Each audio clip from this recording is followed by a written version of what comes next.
Guys welcome back to my channel. কেমন আছো তোমরা?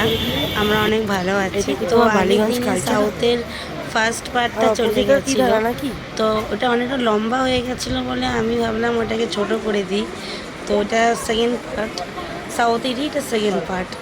তো আমরা একটা অনেক পরপরই ঠাকুর দেখেছিলাম, কিন্তু আমরা ওখান থেকে ভিডিওটা বানানোর সময় এটা কেটে দিয়েছিলাম।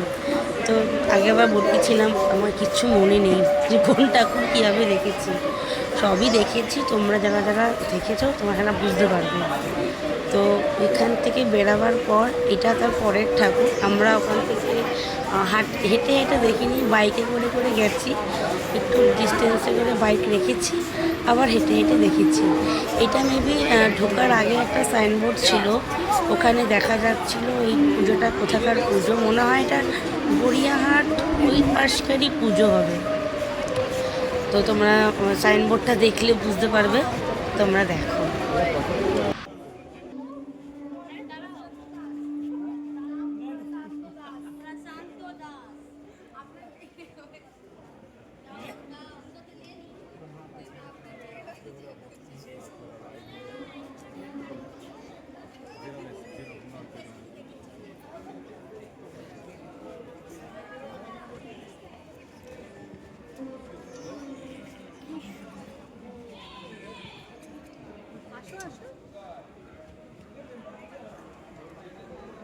ঠাকুরের পুজো দেখার পর আমরা বাইকে করে আবার চলে গেছিলাম হচ্ছে দেশপ্রিয় পার্ক। তো দেশপ্রিয় পার্কের সমস্তটা তো করিনি, জাস্ট যেটুখানি প্যান্ডেল ওটুখানি আমি করেছি। তো এতটা ঘুরতে ঘুরতে দিনের বেলা হয়ে গেছিলো, তাই লাইটিংটা অতটা পরিমাণে তোমাদের সাথে শেয়ার করতে পারলাম না, কারণ রাত্রিবেলা হলে হয়তো লাইটিংটা আরও বেশি সুন্দর পেতো। কারণ আমরা যতবারই দেখেছি রাত্রিবেলাই দেখেছি, কিন্তু এইবারই ব্যতিক্রম হয়ে গেল, দিনের বেলা দেখতে হলো। দিনের বেলা না, ভোরবেলা। যাই হোক, তাও দেখেছি, এটাই অনেক। কারণ রাত্রিবেলা অনেকটা ভিড় হয়ে যায়, আর সেভাবে আমরা ভিড়ের মধ্যে গিয়ে দেখে উঠতে পারি না।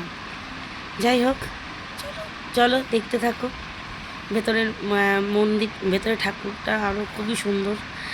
এটা তো খালি বাইরেটা, দেখো তোমরা।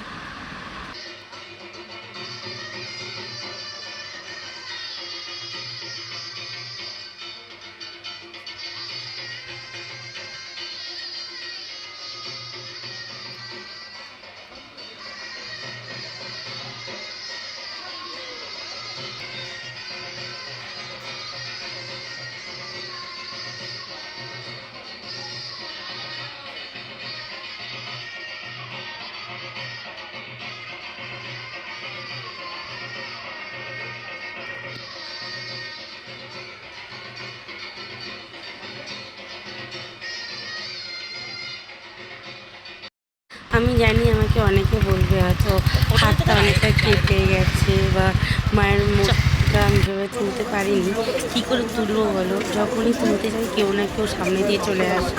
আমি এতটাই খাটো যে দেখতেই পারি না ওপরে কী তুলবো আমি।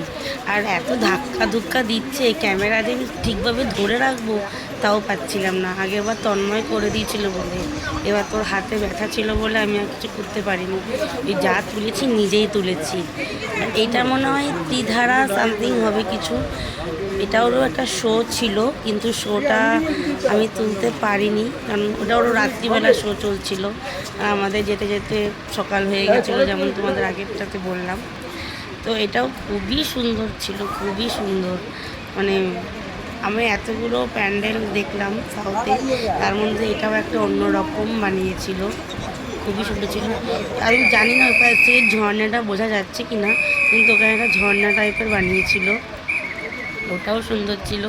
আমি তো প্রথমে মূর্তিটা দেখেই ভেবেছিলাম দুর্গা মায়ের মূর্তি, তারপরে দেখলাম যে না, ওইটা দুর্গা মায়ের মূর্তি না, এইখানে দুর্গা মায়ের মূর্তি আলাদা করে আছে। তো তারপরে ভাবলাম চলো ঠিক আছে, চলো তোমরা দেখতে থাকো। ভিডিওটা ভালো লাগলে একটা লাইক করো, শেয়ার করো, কমেন্ট করো। আবার দেখা হচ্ছে পরের কোনো একটা প্যান্ডেলের ভিডিও নিয়ে, আমার তোমাদের সাথে দেখা হচ্ছে আবার। আজকের জন্য একটুখানি, চলো টাটা। একটুখানি প্লিজ, হ্যাঁ আমি আরেকবার বলে দিচ্ছি, একটুখানি হয়তো হাতটা কেঁপে গেছে ভিডিওটা করার সময়, কারণ এত ধাক্কা দিচ্ছিল না আমাকে, ভিড়ও ছিল, দিনের বেলা হয়ে গেলে কি হবে, যথেষ্ট পরিমাণে ভিড় ছিল, এত ধাক্কা দিচ্ছিল। আর আমার ক্যামেরা, এই ফোনটার ক্যামেরাটা অতীব জঘন্য, মানে ফোনের ক্যামেরাটা যখনই কিছু তুলতে যাচ্ছি না যেমন সাদাটে হয়ে যাচ্ছে, আর ফোকাস তো নিতেই চায় না। তো কী করব, নেক্সট ইয়ার যদি ভালো ফোন কিনি তখন আমি তোমাদের সাথে ভালোভাবে শেয়ার করব। আর কিছু কিছু ভিডিও আছে যেগুলো তন্ময়ের ফোন দিয়ে নেওয়া, তো সেই ভিডিওগুলো তোমরা তো ভালো দেখতে পাবে। তো এটা আরেকটা পুজো ছিল, এটাকে তোমাদের সাথে বলা হয়নি। তো ওই কালীঘাটের ওখানেরই এটা আরেকটা পুজো। চলো আজকের জন্য একটুখানি, আবার পরে দেখা হচ্ছে। তারপরে চলে এসেছিলাম আমরা বাড়িতে। টাটা।